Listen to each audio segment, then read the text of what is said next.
How to wear a kilt tutorial. Start the dressing process by putting on your shirt, closing the collar and cuffs, and making sure the shirt is evened out. Next, put on the hose and pull all the way up to the knee, ensuring the sock is straight to the leg and has no creases. Do not fold the socks over, as the next step is to put on the flashes. These fasten around the leg approximately 2 fingers widths below the knee. After the flashes are fastened, fold the socks over the top, ensuring they're even.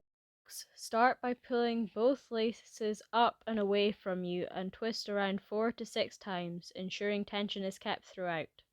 Wrap the laces behind the leg and return to the front and tie in a normal bow, either at the front or side of the leg.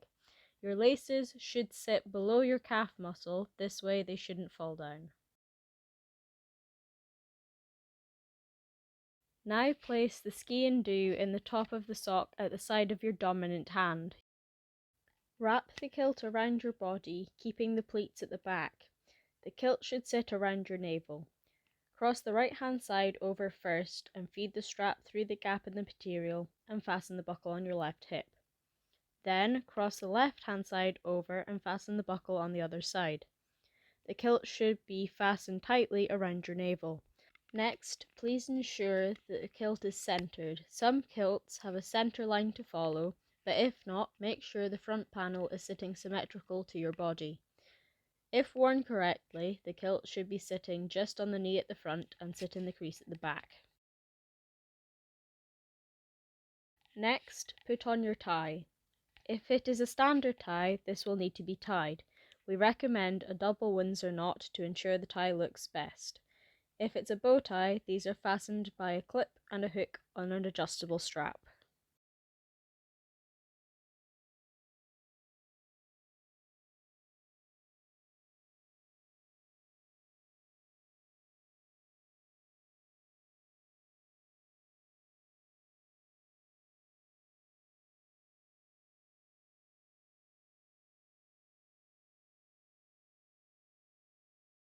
Put your sporran on before your waistcoat. Feed the straps through the 2 loops on the back of the kilt and fasten the adjustable strap. This helps keep the sporran in place. The sporran should sit centered to the kilt and line up with the waistcoat. Put on the waistcoat and button up fully. Once you have the waistcoat buttoned up, ensure it is sitting correctly at the back and front. There is an adjustable strap on the back of the waistcoat to adjust around the waist. Make sure the sporran is sitting in the correct place. There should be a small gap between the sporran and the waistcoat, and they should not be touching. Finally, put on your jacket and adjust the cuffs to sit slightly out the opening of the sleeves and ensure the jacket is aligned with the waistcoat.